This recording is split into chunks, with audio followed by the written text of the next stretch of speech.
We have Gavin Scott from Whangamata Surf Lifesaving. And as I understand it, Gavin, you're going to join Avan Polo? Correct.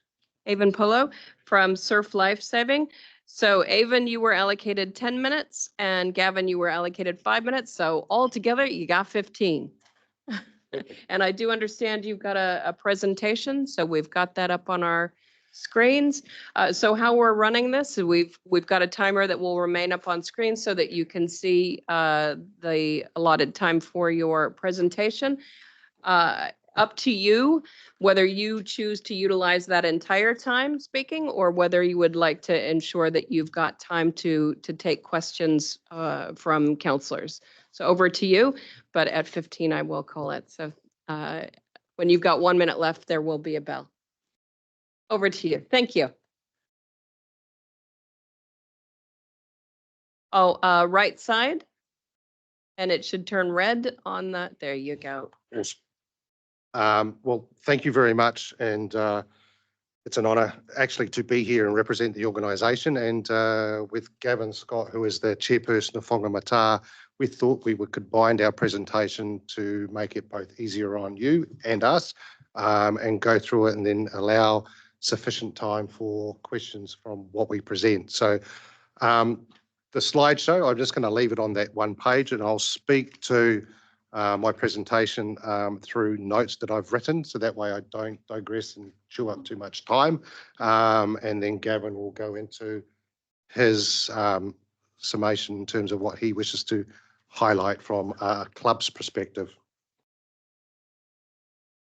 Tēnā koutou katoa kua hui hui mai nei, ko Avan Polo aho e mahi ana ahu mo Surf Lifesaving New Zealand Eastern Region Regional Manager. My name's Avan Polo. Constituents and visitors to the Waikato region get to enjoy and frequent New Zealand's favourite playground, kept safe by volunteer and paid lifeguards. Together with Waikato Regional Council, we have a responsibility to ensure the safety of Waikato constituents on the 1,200 kilometre coastline that include West Coast and Coromandel East Coast beaches. Communities don't differentiate between volunteered and paid lifeguard services. At this time, Surf Lifesaving would like to acknowledge the funding provided through the Emergency Service Fund, the foresight and commitment by the Waikato Regional Council in establishing a centralised funding model back in 2016 is to be applauded. However, we would like to bring your attention that the current funding levels are insufficient to meet the identified evidence-based needs. The targeted rate has failed to meet the service demands and the funding gap has widened to an unsustainable level. The last 3 years has seen over $374,000 of additional funding contributed to the paid lifeguard service from clubs, Surf Lifesaving Northern Region and Surf Lifesaving New Zealand, placing an unsustainable demand on the not-for-profit charitable organisations that we are. The principles behind the original commitment made in establishing the Emergency Service Fund was to provide an agreed level of funding that delivered and would maintain 80 weeks of a lifeguard service in 2018 to the Waikato constituents and visitors. The service has decreased and it now only provides funding to support 64 weeks of service. It's a 20% reduction, which takes out 16 weeks of the agreed or identified life-saving services which have been lost to the community. Surf Lifesaving is a critical first responder in the emergency chain. We have seen unprecedented growth in our demand, population increases, extreme weather responses, or extreme weather event responses, the search and rescue activity increases and places high demands on our volunteers as well as our paid lifeguard service. During the 23-24 season, there were 215 rescues that were performed by volunteer and paid lifeguards in the Waikato region, allowing people to go home. But collectively, over the last 3 years, paid and volunteer paid and volunteer lifeguards have contributed over 95,000 hours of patrolling in the Waikato region, saving 545 lives. We are dedicated and committed in keeping Waikato constituents and visitors safe in, on and around the water with our clubs. In and around the water and with our clubs, we contribute over 4.2 million worth of support to the Waikato region. Collectively, Surf Lifesaving New Zealand and clubs provide $3 million plus worth of lifeguarding services to areas around the Waikato. Our volunteers alone donate over of that $1.9 million. Surf Lifesaving New Zealand invest with their clubs and maintain over $1.3 million worth of essential lifesaving equipment. We provide and maintain a radio network to communicate and coordinate effective responses, which is around $1 million of assets that we look after on behalf of not just the country, but the region, and particularly in this case. So collectively, that is $4.2 million of total contribution that we provide as a part of the service. Surf Lifesaving New Zealand seeks a partnership contribution from Waikato Regional Council to increase the level of lifesaving services that is aligned to the evidence-based information provided in our submission. An increase of funding of 577,298, which from the Emergency Service Fund from the current level of 379,600 and an increase to 956,898 for the coming season, and have an increase aligned with an appropriate index rating. If Surf Lifesaving New Zealand's evidence-based funding request isn't met, are you, as councillors, prepared to accept a high degree of risk on behalf of your constituents? And if unsuccessful, your decision will force Surf Lifesaving New Zealand to make operational decisions on where the lack of funding is placed.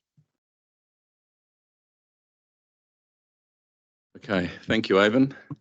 We thought we'd just run our presentations on together and then give everyone time for questions. My name is Gavin Scott. I'm currently the chairperson of Whangamata Surf Lifesaving Club.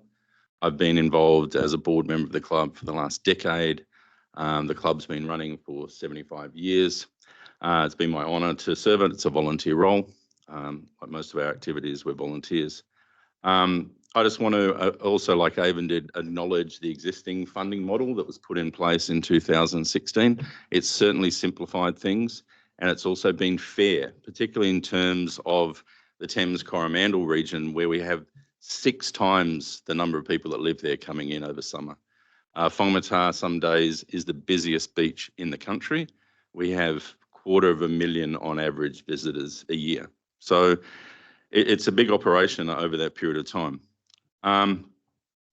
Just setting the scene a little bit, regarding the sort of Waikato Regional Council strategic plan, quite rightly, it recognises the coastal and marine as a strategic priority. That whole blue economy that's mentioned in the documentation. And from our perspective, it's the leisure, recreation, tourism, but also the cultural identity features of that blue economy that is where we play. It's a third of the region, 1,200 kilometres of coastline, key tourism attractions like the Coromandel Peninsula.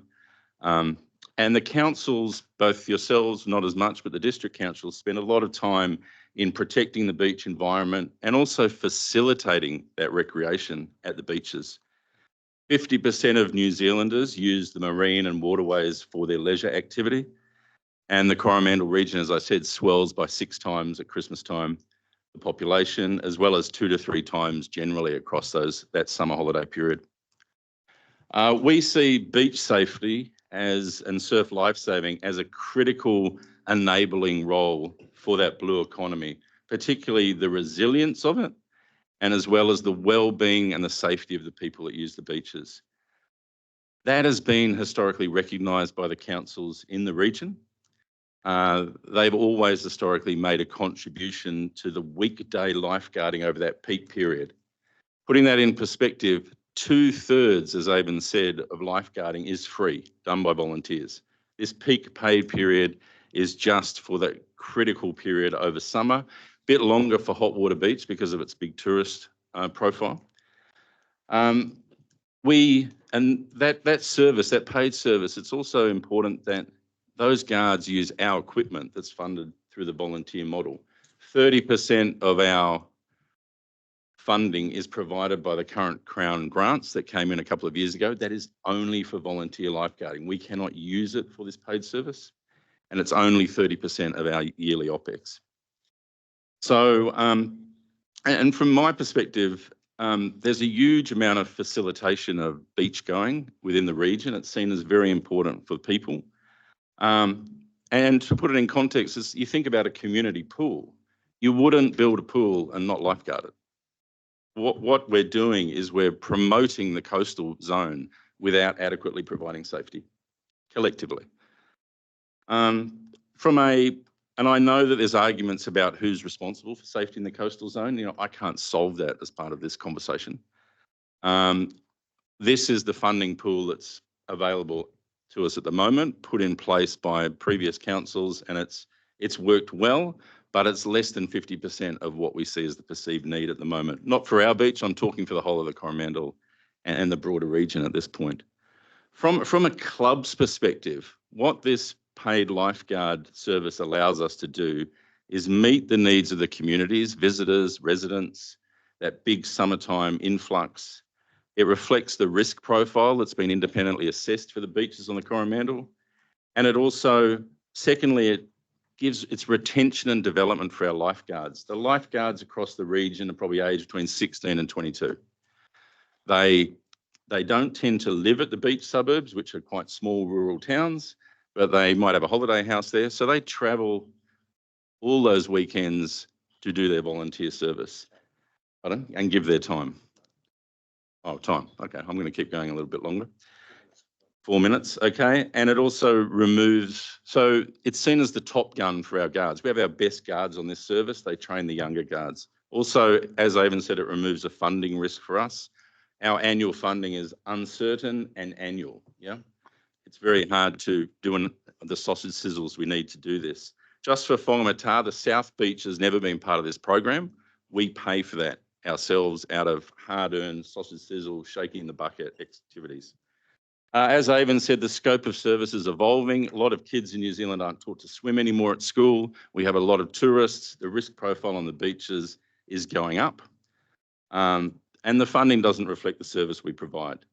And my last point is we're talking just about the patrolled areas of the coastline at the moment. There is multiple beaches that are unpatrolled, and there's a big question about what the safety risk profile is there. We funded public rescue equipment at a pottery last summer because of the deaths there a couple of years ago. But that's a whole question that also needs to be considered at the moment. So I'm just supporting Avan's request for more funding. That's the end, really. Open to questions. No worries. Thanks Thank for you. taking the time, Avan, by the way. I've got Councillor Marr and Councillor Cookson. Councillor Marr. Thank you, Madam Chair, and thank you, gentlemen. Tyra is home for me, so hugely supportive of all the work that goes in around those clubs. Seen it myself personally. 3 quick things from me. My understanding is the money we give is a grant, so it's not related back to hours spent on the beach. Can you confirm with me that the money that the Waikato Regional Council does give does stay in the Waikato Region 1? And then 2, my understanding there was some possibly up to $9 million worth of government funding that was presented to Surf Lifesaving. So just wonder where that sits in the picture. Thank you. Oh, sorry, I just need to get you to, yeah, just keep your microphones on, otherwise you get out of the rotation. Okay, sorry. To answer your question, all the money that we receive from Waikato Regional Council goes into supporting, and I use the phrase bums and togs in the Waikato region, and that is a paramount concern. So it's approximately between 85 and 88% of that fund is in direct cost to wages, to providing that. And I'll cover the government funding next. So government funding was, and it has been addressed a number of times through the paid staff and providing you answers, and it was also put in my submission. The grant that comes from government is to support the volunteer lifeguarding service with direct cost to Lifesaving. And as Gavin highlighted, it goes to supporting their operational needs.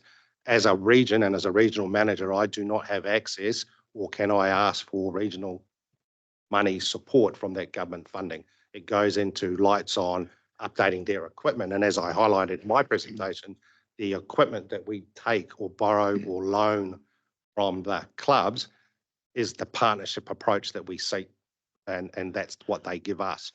We're asking council to contribute that part. Now, I missed the middle question. I'm going to answer the middle question, which was about the nature of this grant. Looking back at the documentation between all the councils when this was set up, it was clearly a fund for a paid service. For the Coast Guard and the helicopters, they view it as an OPEX grant. We see it as a paid service for a particular level of lifeguards. The massive increase that you're seeing in the submission is due to wages. You know, we paid just above minimum wage for these lifeguards, and there's been a 40% increase in the last few years. That and the extension of services. Hay wasn't patrolled last year, for instance. We were lucky with Cathedral Cove that the pathway was closed, but that's going to all change this year. People are rushing back to the beach for leisure. All right. Our next speaker is not here yet, and so I'm going to allow a little bit of I leeway. don't have my hand up. Sorry? I'm online, but I have had my hand up for a while for the Surf Lifesaving to ask questions, but Kate Poi if they've run over time. No, what I'm saying, Councillor Mahuta, is that our next speaker has not arrived yet. And so we'll allow a little bit of extension because there is a number of people. So I'm going to go to you, Tippa, because I'm going to, as you said, you've had your hand up. So I've got Tippa, Councillor Mahuta, Councillor Smith, Councillor Kneebone, and then we'll finish with Councillor Cookson. Councillor Mahuta. Tina, Koru, apologies for not being in the room with you.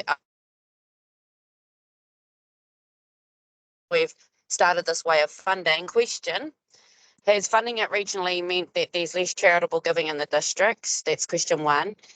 And two, the redistribution of those funds across Surf Lifesaving centres, have you had the same feedback we've had where people are questioning your own internal framework for the redistribution of those fundings across your services? We've received submissions to that effect. So any comments from both of you? Thank you. I missed the first part. Sorry, just to clarify, I don't miss the question. Local funding. Local funding. I can The answer first the part was local. when we started funding you regionally, did that impact on the charitable giving locally? No, that wouldn't be from my trusts, experience. That wouldn't be my experience across our beach. We're very lucky with our sponsors over the years, and we run a big collection on New Year's Day, and that's progressively gone up over the years. We get strong support. However, as you all know, particularly Whangamata, it's a small town. There's no big corporate. There's not a whole lot of gaming machines. It swells by 6 times the number of people over Christmas. I think we do quite well, and we haven't seen a downturn. And in fact, we've got lots of local contributions for our club renovation as well. So I hope that answers your question, Tippa. With the national body, the funding that we receive, and if you're using gaming as one aspect, it's probably stalled is a fair response given the COVID impact. And the COVID impact also highlighted the fact that we can't rely on gaming funding for particularly the paid lifeguard service because it doesn't give us certainty going forward. Sponsorship has had its peaks and troughs and currently probably sits at a status quo on a national level. But operationally, and it will become public knowledge that there is a deficit that we'll achieve this year from making sure that we keep BAU. From your point around the operational funding to clubs, nationally, and I'll use the phrase, when the money became available, yes, it appeared to be a lolly scramble for some clubs to try and get as many assets that they can to provide the service that they could. That has been rationalised down to a new mechanism being presented to clubs and making it easier for them to access it. So there is also and always will be disgruntled bits when it comes to funding, as you appreciate. So the model that you have was trying to be a fair and equitable way. Each club has undertook a audit of the equipment and making sure that they are aligning with what needs to be replaced instead of what they want to be replaced. So there is mechanisms that have been put in place to ensure a fair and equitable distribution. And as I said, not everyone agrees with it, but the principles and the foundation are sound. Yeah, it tends to be based Thank you. on size of the club and lifeguard services. But just to make it clear again, we're talking the money that the clubs receive from the central body is 30% of OPEX. The rest of it, donations, shaking the bucket, real estate agents, visitors to the beach. The beach suffers the tragedy of the commons. There is no charging point for people to pay coming onto the beach. Most of the visitors are probably from the Waikato region. There's, of course, some from Auckland, etc. There's a lot of international tourists, but the model has been a good one over the years, but it's not cutting it anymore. All right, I've got Councillor Smith. Thank you. Okay. Oh, thank you. You mentioned a figure of 80-something% previously to Councillor Ma's question. Can I just clarify that? So in relation to the grant that, and I repeat and emphasise as Councillor Ma did, this is a grant. It's not there to meet actual costs. Well, actually, the documentation. Let me finish the question, please. So whatever was the case, I was there at the inception when this was brought about through work from Waikato District and other TAs, where it was brought to the region, is to save all these bodies individually coming in. They came to a central point.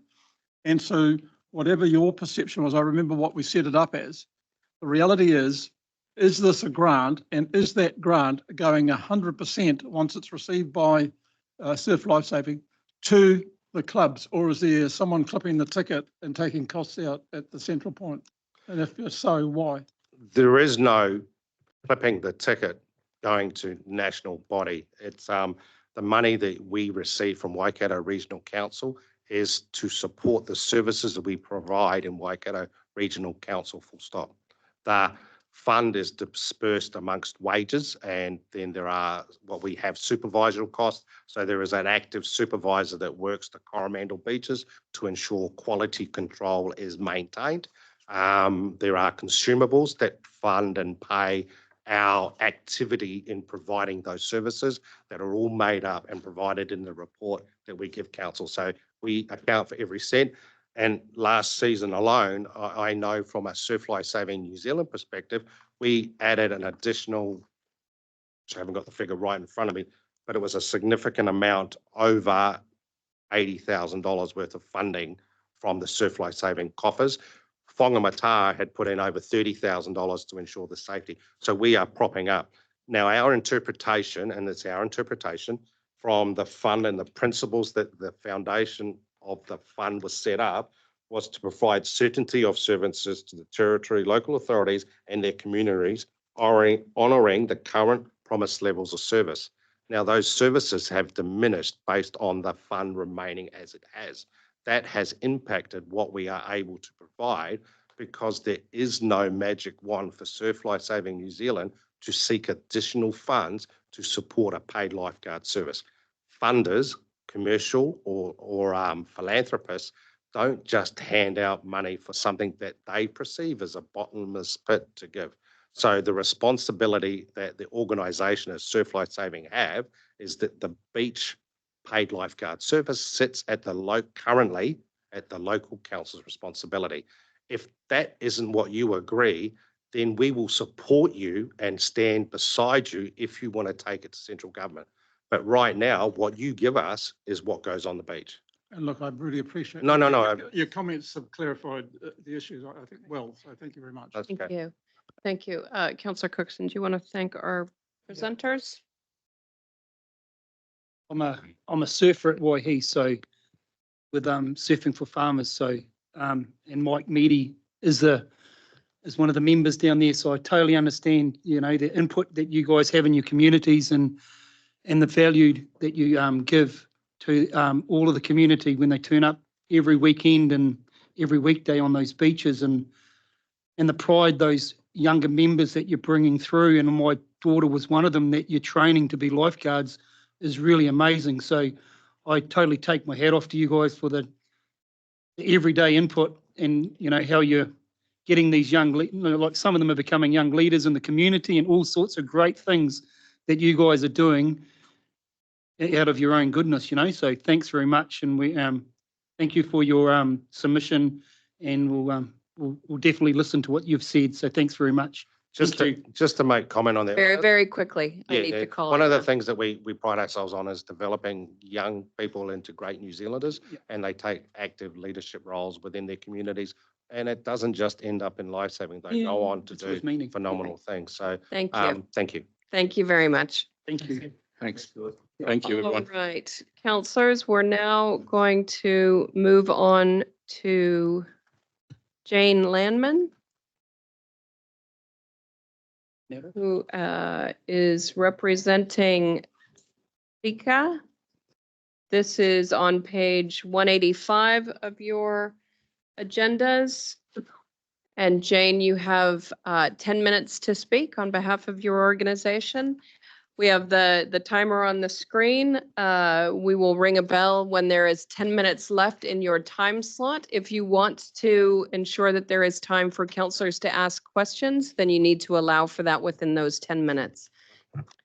Thank you. Thank you. What did I Kia ora. say? I said, I'll ring the bell. sorry. Democracy Day will ring the bell when there's 1 minute left. Just to get my timing right. Over to you, Jane. Thank you. Kia ora, everyone. Thank you for this opportunity to speak. I work part-time for SEKCA. I am a member of the Riverlea Environment Society. We do restoration work in Hamilton. I'm also past member of the Hamilton East Community Trust. And I have done a lot of submissions, but not to this organisation so much. I guess I don't need to remind any of you good men and women that we're facing the greatest existential threat to the planet and human beings that we've ever faced in the history of our existence as Homo sapiens. I'm sure I don't need to remind any of you that every day in the world somewhere an ecosystem collapses, species go extinct. It feels like half the world is on fire, the other half is in flood. I really don't know how much time we have left. Homo sapiens don't have much time left on this planet. I remember when they took the environment out of the Waikato, we were very angry and just unbelieving. And now you think, okay, what's in a name? There's a lot in a name.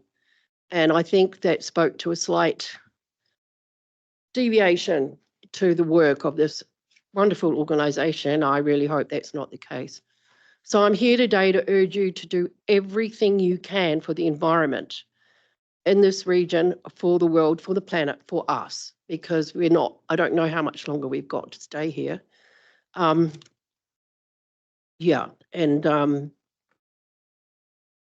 hoping that you believe that, as you only have to read a few newsletters to see another ecosystem, another environmental catastrophe somewhere in the world or all over the world. And it's getting to the point I can't even read them anymore. It's just too distressing. But today I'm really just here to plead that you really try to care for the environment every way that you can. Plant trees, stop pollution, do whatever you can. The other thing I really want to talk about is public transport. And I know this is not supposed to be a political forum, but I have to say that I think anyone who's slightly left or even centrist would know that this government seems to be anti-environment, anti-public transport. They're doing everything they can to hurry up the extinction of Homo sapiens and the environment and the planet, building roads and tracks and fishing and mining and everything that we should not be doing, they're trying to do at pace. So I guess we need to push back against this. That's my belief. And you might think that's great. I'm not sure why you would be here if you think that, but anyway. So I really want to put in a plug for Te Huia because that is, I think you're probably much more aware of the stats than I am, but the little bit I did, that the number, somebody told me that the train was packed the other day. I've been on Te Huia a few times myself, and there's been a 30 to 50% increase in numbers since 2023. It's meeting all its targets. It's insane. I think they really want to just stop Te Huria, don't they? So I say, don't let them stop Te Huria. This is incredibly important. And there's still a few years to go for the trial.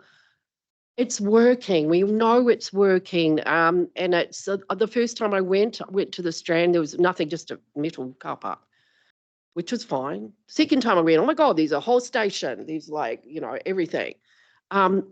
People love trains, and we have to stop using fossil fuels. We have to do everything we can to increase public transport. And I will have a bit of a moan about the buses. I live in Hillcrest and Riverlea, and our buses we're shockingly served by buses there. There's one bus, the number 10, which is fantastic. It's right outside my house. But today it's only once an hour. So you've got a plan. And I rang, they said, oh, there's the metro. The metro is 1 kilometre away, the nearest stop. That is not serving my area, does not serve my area. There's no way to get to the hospital, to the university without taking 2 or 3 buses. I just, that's just a little aside. I think, look at Riverlea, we're not very well served by buses. Yeah, so I guess I'm saying to public transport, try to advocate, do what you can for public transport, for maybe, I don't know, electric buses. I don't know where that is, and let's hope it's somewhere. But we need to be trying. I've always thought of this organisation as quite proactive. My good friend and colleague was a councillor here for many, many years, and I know how hard she fought. And I'm looking at you, Bruce, and I'm thinking, and I know he's really passionate about the environment, and it's fantastic that he's on this board. I see some smiles and some nods, so I think some of you are on board with this, and I'm hoping that all of you are. Again, I just really want to say, do it. Do not let the political environment or anybody else stop you doing this work. It is vital work. We are at a very crucial point in history. I don't know what the doomsday clock is. It's probably about 5 seconds to midnight by now. I don't know. It's too scary. It's too scary. We have to do something. I think Greta Thunberg said something about, and I'll never forget, about hope. She said, hope comes from action. And I struggle with hope, but I keep thinking of that, what she said. Hope comes with action. So I'm pleading with you to act to every atom of your powers and what you can do to do it, and put the emphasis on the environment. I'm sorry, I don't know how this economic development got in there, but it is. You can have all the, economic development you like, but we won't have anywhere to live. We won't have any water to drink. Our rivers are so polluted. You can't even, it's out of control. We've got raw sewage going into the oceans, into the rivers. We've got cow shit everywhere. We've got terrible dairy farms sucking the water out of everything. We've got the water. Yeah, I don't know what's happened to the river plan. I don't know if that's been kicked into touch or whether it's working, because I was quite involved in that. That was an amazing piece of work. And I don't even know if it's still on the table. I hope it is. I hope it's going along, because that was a really amazing way to clean up our rivers. So I'm just hoping that, I don't know, but I'm hoping that's still on board. And I think I'll stop there in case someone's got a question. Any questions from councillors? Sure. Councillor Nicol. Thank you, Madam Chair, and thank you, Jane. I hear your grief. I share your grief at times, for sure. It's been very helpful to be within this organisation to learn of all the things that are happening. So very happy to connect outside of this to share with you some of the things that are happening. For example, the electric vehicle buses we are talking about with new contracts coming up in 2025, 6, 7. Question I have is, what does SEKCA actually stand for? Southeast Kirikiriroa Community Association. Gotcha. It's the umbrella organisation for the Whangamata at Hamilton East Community House, which I just work for part-time now. Yeah. No, probably not. Really appreciate that. And no, I hear you on the fact the bus system needs to be better. I'm glad to hear you've had a good experience on Te Huria, and the piece around public transport not needing to be a political football. I think I've seen that in a few sessions actually. Thank you for presenting, engaging with the local government process. It's more effective than just recycling. Councillor Marr. Yeah, thank you, Madam Chair, and thank you for your presentation, Jane. Just a couple of questions from me round the Tahuia. Have you seen the figures that we're looking at with replacing that rolling stock and the burden that's going to be on ratepayers in the next 10 years? And also, my question would be, maybe flexibility would be better served with an electric bus system running up and down from here to Auckland. So just interested in a little bit of feedback along those lines. Well, I am a big fan of trains, and I think trains, we used to have a wonderful train system. Trains can take cargo. I mean, I think that it's totally underutilized. We could have all those trucks off the road if we actually used rail to transport cargo. You can get things to convert the carriages so they can go on the road as well.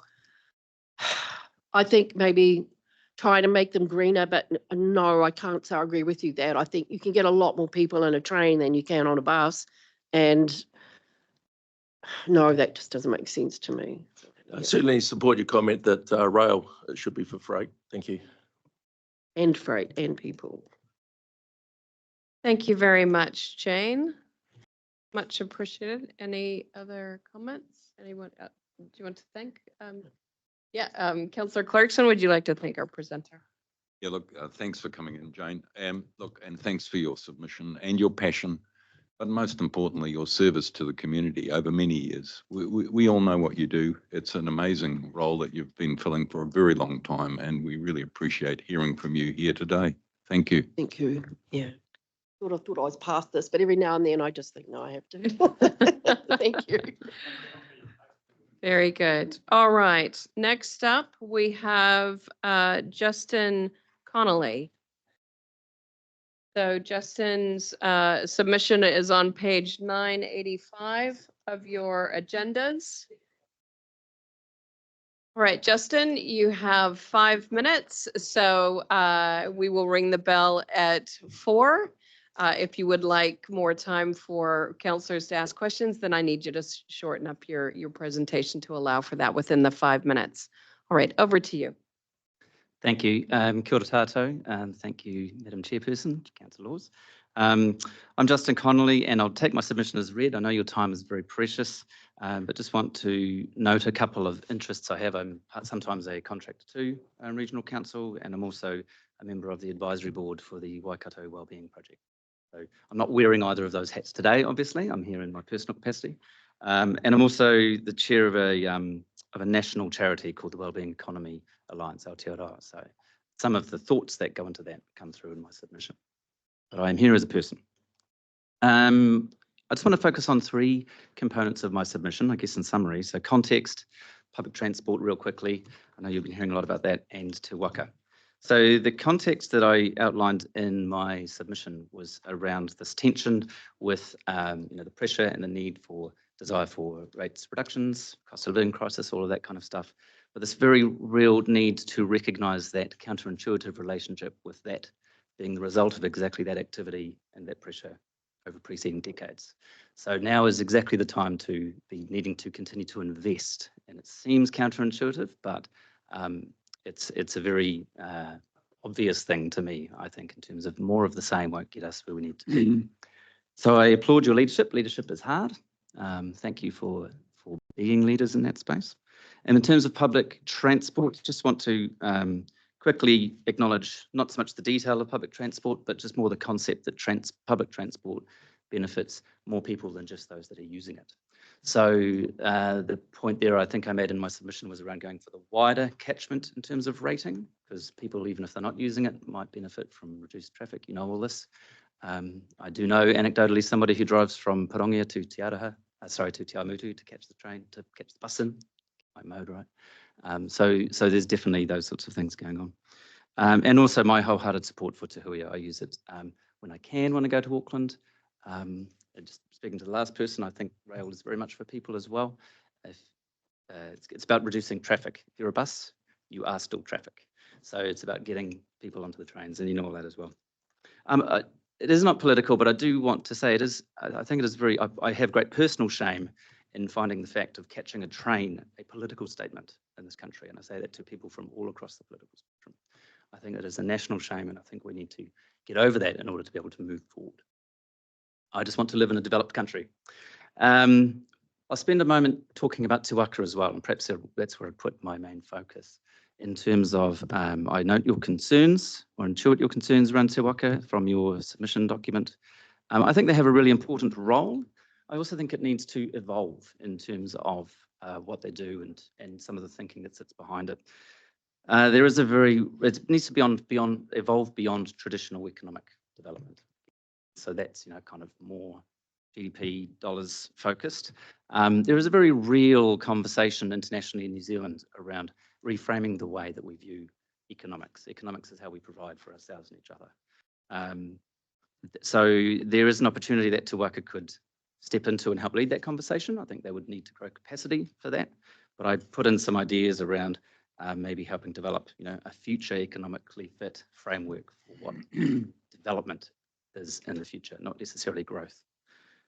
Community wealth building might be a way that you do that, procuring services within the region and ensuring that it doesn't leak out. And another innovative idea might be representing the environment on board of Te Waka somehow. Companies are doing that. We have legal representation of the Whanganui River. You guys will know about those sorts of things. There are innovative ways, innovative things happening. So that's a quick summary. I'll stop on the bell. Great. Turn it over to questions. Thank you. Councillor Smith. Thanks for the submission. Just want to focus in on the public transport issue. And there's been a number of submissions by councils and individuals saying yes and no to this option and the options. Mike, I'm looking to understand why you would support 5 kilometres. I know 800 metres is common throughout the country. Education uses, I think, 1.6 kilometres for children getting on buses. So I know we only presented options with 800 metres or 5 kilometres or the whole region. So why do you support 5 kilometres? Well, because it's more than 800 metres. It could be less than 5 kilometres. But the point is, public transport doesn't just benefit people living within 800 metres of it. So would you? So I gave the anecdote earlier of somebody I know driving from Porongia to catch a train from Te Awamutu into Hamilton, right? So they're benefiting from that. They're reducing traffic for others from that. So it's a region-wide benefit, is it not? Yeah, absolutely. Absolutely. Okay. I mean, I recognise it was sort of a loaded rating, a lot from within the corridor, but also more. But there are other options that we could explore. Potentially, yeah, I guess. Good. Thanks very much. Any other questions? If not, Thank you very much for your submission. I think it's one of the few submissions where someone's gone into the detail of giving some examples for the type of accountability or different evolving for Te Waka. So really appreciate that you've taken the time to do that. Yeah, it's a very real opportunity. Thank you. Yeah. Great. Thank you, Justin. Much appreciated. A process issue, please. Yes. So if I would like staff to do some work before our deliberations, like sort of looking at options rather than just the 5 kilometres or 800, like the education use 1.6 kilometres for bus school children and the likes. Could we have staff look at what other options there are around the country? What I would suggest is as we go through these hearings, councillors can take note of things that they would like some additional advice on. And then before we wrap up, we can bring those to the table and then staff can respond to them. That's good clarity. Thank you. Thank you. All right, next we have Naomi Pocock, I believe. From Alight Limited. This is page 436 of your agenda pack.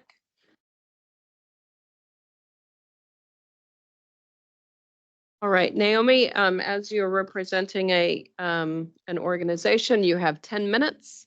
We will ring the bell at 9 to know, so that you know that you need to wrap it up. If you would like to allow more time for councillors to ask questions, you need to allow for that within that 10-minute time frame. All right, over to you, Naomi. Kia ora koutou. The good news is I've only just been told I had 10 minutes, so I was only going to speak for 3. So hopefully you'll get 7 or so minutes of questions. And thank you for the opportunity to submit. I'm here to advocate today on behalf of Donut Economics as a decision-making tool for councils and actually businesses, but we're focusing on councils today to align their strategies with their operations. I'm also on the side trying to build momentum around a regenerative Waikato, like what Sydney and Melbourne and many other areas around the globe are doing. So donut economics as a decision-making tool aligns quite nicely with your purpose and your strategic priorities. It is a useful tool for you to align your strategic direction with your operational activities. Fundamentally, it's a different way of thinking. It's about being distributive and regenerative by design. It considers all of the planetary boundaries, nine planetary boundaries, which have been identified by the scientists, ecological sort of boundaries within which we need to operate, 6 of which we're currently overshooting globally, and there's been some research around what we're overshooting in New Zealand specifically. It aligns with the Sustainable Development Goals, provides a social foundation for humanity to thrive on a livable planet. It doesn't support perpetual growth. It sees perpetual growth as unsustainable, but targeting investment in the places that matter. And therefore, I think it is a useful tool for you to be using, and as I say, aligning with your strategic priorities. We need to bear in mind that even if they're not recognised, every decision that we make in this decade is actually a climate-related decision. So we assessed your long-term plan against the donut economics framework, and we support your investment in more biodiversity, support your collecting a region-wide public transport rate. We support the change to the Regional Economic Development Fund and the continued funding of Te Waka, but with sort of suitable accountability measures around an economy that supports healthy people and a healthy planet. We support the proposed changes to the rural compliance support, and we strongly advocate for Te Huia passenger rail service. So our ask today is that you, just find my final page, that you apply some funding to researching and understanding donut economics as a potential tool for you to be using in your organisation. There is a lot of open source material available on the Donut Economics Action Lab website. We ask that you maybe identify a pilot where you can unroll the donut, and maybe you create a portrait of place, although some work has been done on this already. And that you just start having conversations and engaging with donut economics across your organisation, because it's really a very popular tool that's been taken up by many, many councils all around the world, and something that's worth considering. Kia ora. That was 3.5. So that's not too bad. Fantastic. Councillor Kneebone. Yeah, no, thank you, Naomi. Really interested in this, and I agree it's very. I'm just curious to know if any other New Zealand councils are starting to take an interest. Yes, so Dunedin took an interest. There was a mayor down there advocating for donut economics, who then left, and that's the unfortunate thing about elected representatives. And Wellington is also engaging with donut economics internally. I felt this, as part of this process, I've been submitting to lots of councils. I spoke to New Plymouth District recently, and they were very interested. They've got quite a future generations focus in their long-term plan, so they were interested to hear about it too. So, talking. Kia ora. Any other questions, points of clarification? No? All right. Hey, thank you very much for your presentation. Councillor Dunbar-Smith, would you like to thank our presenter? Yes, although the question I had is I don't see traditional economics mentioned in your donut model. There's regenerative and distributive economy, but in terms of production and the income needed to make the changes that doesn't seem to be concluded. Oh, thanks. Great question. Thank you. So this isn't my model. Kate Raworth, who teaches at Oxford University, developed this donut economics model, and it's not so new. It's based on ecological economics, which has been discussed for decades. But what she has done is pulled a whole lot of concepts, economic concepts, together to to create a conceptual framework that the likes of, non-economists can understand. In terms of what you're talking about, it's really a shift in the way of thinking that perpetual growth isn't sustainable, but that when we invest in the places that matter, so the social foundations to enable all of humanity to thrive and living within the planetary boundaries, then we will create a space for future generations to live. So it's a pretty fundamentally different way of thinking, but I just think it's worth engaging with compared to the status quo of what we've been doing, to the detriment of our environment and many of our people. Thank you very much for that explanation, and thank you for coming to present to us. Welcome. Cheers. Cheers for that. Yes. All right. Next, we've got Nick Singers. I believe Nick is online, I think. So we've got Nick Singers Ecology. Their presentation is on page 115 of the agenda pack. Nick, you have 10 minutes. So you've got the clock on the screen. Hopefully you can see that. We'll reset it. There we go. So you're welcome to speak for the whole 10 minutes. We will ring the bell at 9. If you want to allow time for councillors to ask questions or seek clarification, then you need to allow for that within the 10 minutes. So please take that into account. Over to you, Nicholas. And can you hear me? Yes. Oh, thank you for the opportunity to speak. My submission is really focused about increasing the biodiversity rate, and which is something I totally support.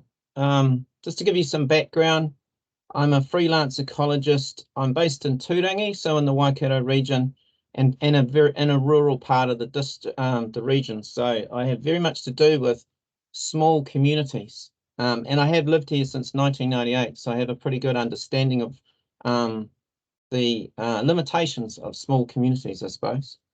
So the key things that I wanted to talk to you about is firstly that I support the increase in the rate for biodiversity. It's just a day-to-day thing that I see biodiversity loss, and I can't say stronger how quickly that is happening. And I've only been in a ecologist role for 25 years, and I look at places that I knew of when I was a student and lament how poor condition they are. So it is happening quite fast, and we really need to prioritise where we need to do work. So one of the other things that key points that I want to make is that your distribution model, by enabling people to apply for funding, I think supports communities that are wealthy or able to apply for funding, more so than poorer communities.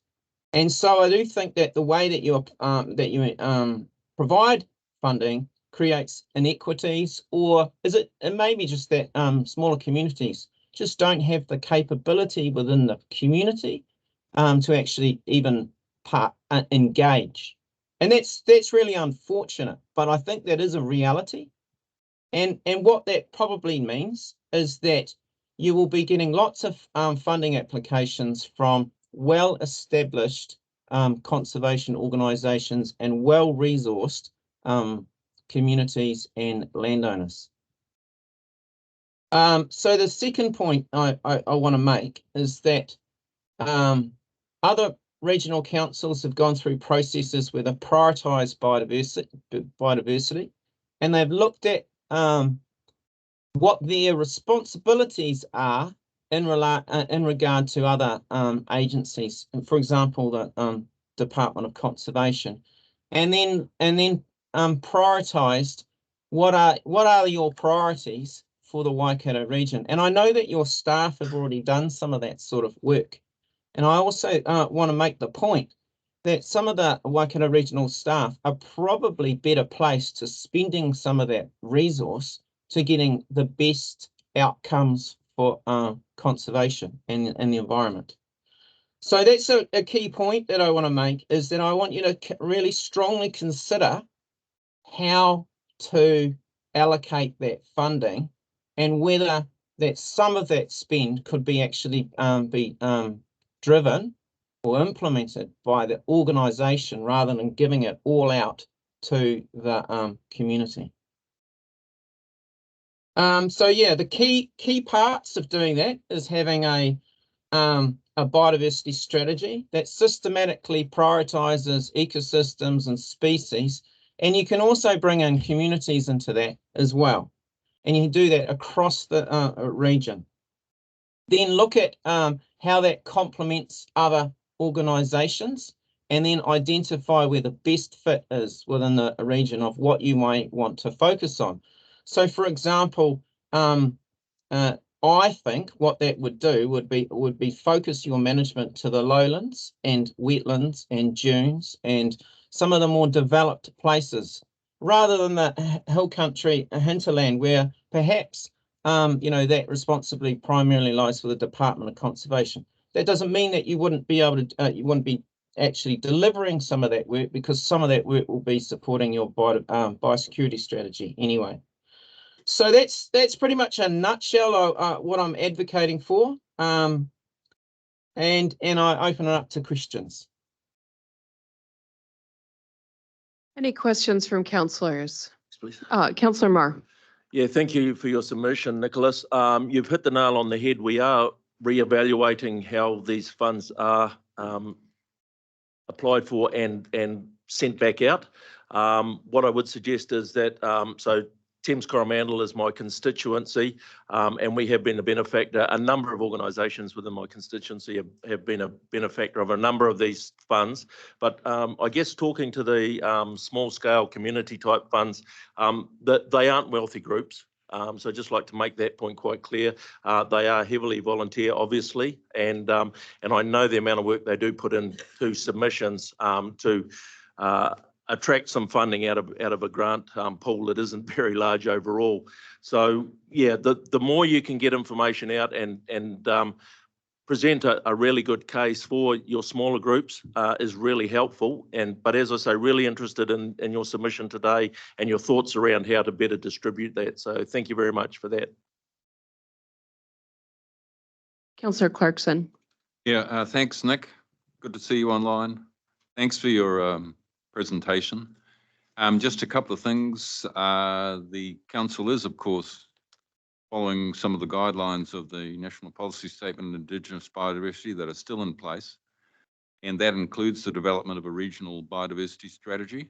So we'll be knocking on your door too to ask you all your views about what's important down your way, and really take on board the point you're making about disadvantaged groups that, are possibly not winners in the current contest, and how we can shape the way that contestable process occurs to try and rectify some of those things. So the combination of prioritisation and more equitable approaches are definitely things that we're interested in improving on. So thanks for your contribution. Really appreciate it. That's right. Thank you, Bruce. Councillor Cookson. Yeah, thanks, Nicholas, for your submission and support exactly Bruce and Warren have said. And it's actually being chair of ICM, I've actually discussed this with our chair a couple of times of how are we going to, if we increase the biodiversity in the heritage or the funding, how do we actually make sure that some of that money stays in the region that it's collected in, that there's some equality to it as well. So we are already having those discussions within council here ourselves. And so, yeah, at some stage I think we should bring you back in and listen if you've got some more input you'd like to have when we get to where the decisions we're going to be made, and we have a bit more equity and equality in the decision that we're going to make. It'd be good. Thank you. Cheers. That makes any sense? Yeah, it does. I understand, some people pay a lot more rates than others, right? And I do recognise that actually, and that matters. And so, there is that perspective that there needs to be a distribution across the region, doesn't there? Because that would, if you didn't spend some money where lots of rates were collected, then that's not fair as well. But it's coming back to what are you trying to achieve? And if you're trying to achieve, let's say, securing a full range of ecosystems across the region, which might be one objective, then, you know, those ecosystems aren't evenly distributed. They are located in certain places. And that should be a key consideration for where you put your money. Not the only consideration, but definitely a key consideration. Yeah. Thank you. Yeah. Okay, look, we're a bit constrained by time today, Nick, and I just wanted to thank you again for your contribution, a well-considered proposal, submission, I should say, and we are definitely going to take into account these submissions as we move forward in making our deliberations for the LTP. So, and hope to catch up with you again at some stage. Cheers. Great. Thank you. All right, councillors, that brings an end to our morning session. So we will now adjourn for 30 minutes for lunch. Our next presenter is at 1 p.m. That's Thames Coromandel District Council. So if I can get people coming back into the chambers at 5:02, that would be fantastic. Yes, And Councillor just for Nebine? Dave's records, I'll be out for back about 2:30ish or something. Great, thank you, thank you. All right, meeting adjourned. Meeting adjourned.